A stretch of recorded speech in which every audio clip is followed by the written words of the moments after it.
view is a little better. We were having some issues with it zooming in. So, like I said, my name's Dina Russo. I work with Charlotte-Mecklenburg Stormwater Services, and I wanted to thank you for coming to our first Water Wednesday Facebook Live event.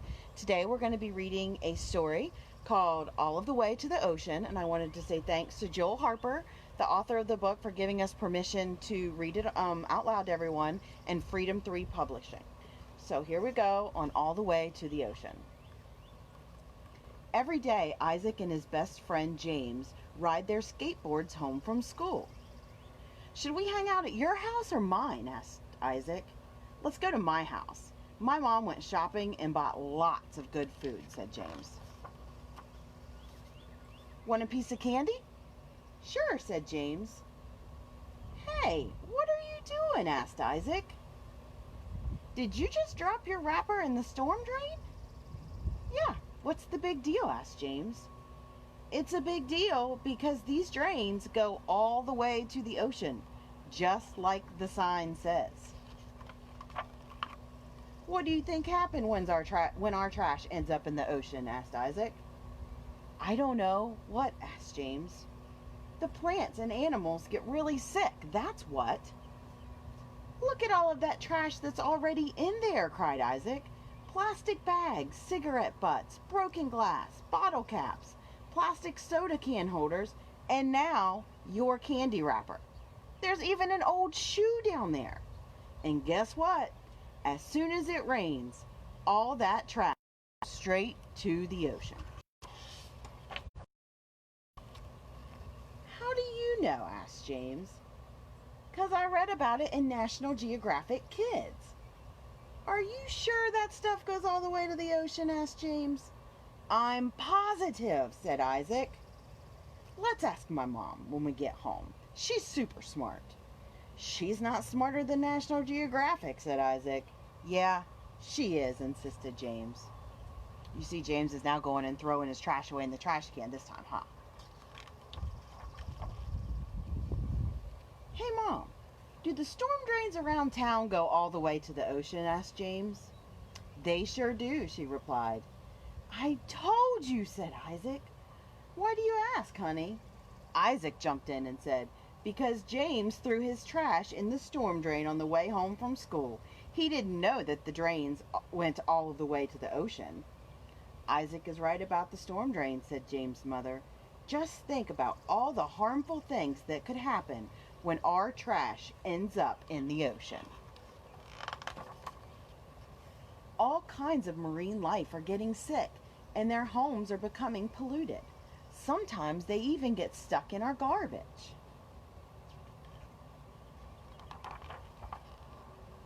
"Do all storm drains go to the ocean?" asked James. "Yes, they do," said his mother.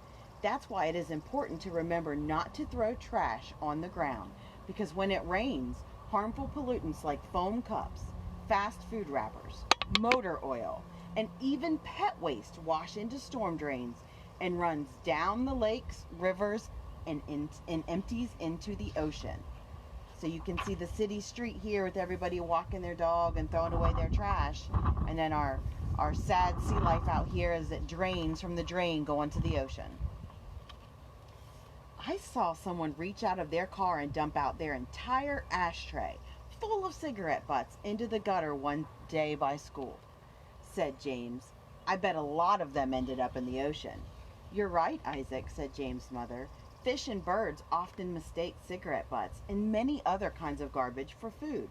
When they eat them, they get sick. Sometimes sea turtles will eat plastic bags, thinking they're jellyfish. Jellyfish make a great lunch for a sea turtle. Plastic bags don't."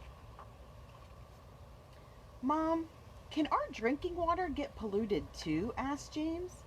"Yes, it sure can, James. Runoff from storm drains can harm drinking water and affect recreational areas.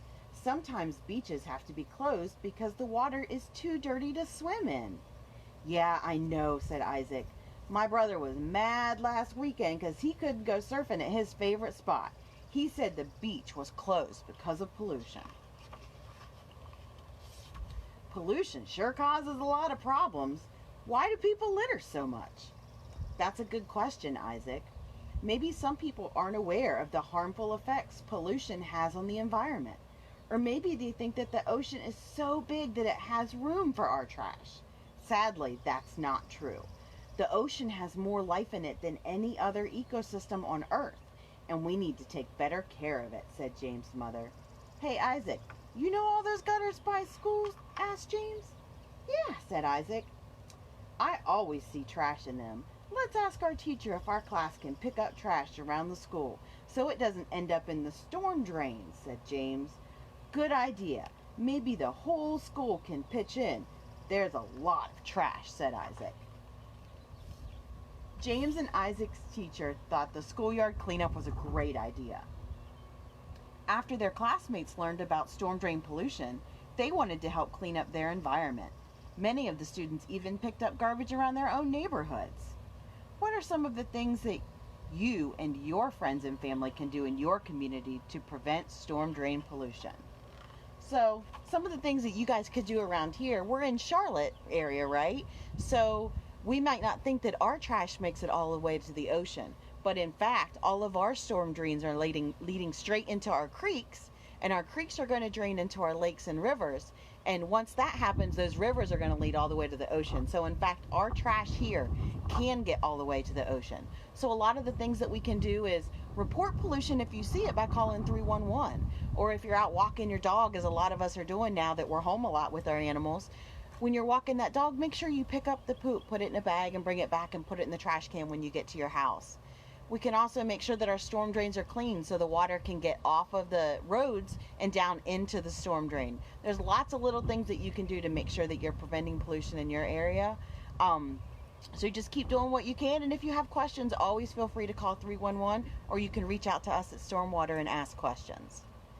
I wanted to thank everybody for joining us for Water Wednesday. This is the first of many. Next week we're going to have it same time, Wednesday at 10 o'clock a.m., Facebook Live, and we're going to try to do some flood activities and show you hopefully what our floodplain model does as we add impervious surfaces to the area. We look forward to seeing you, and everybody stay safe.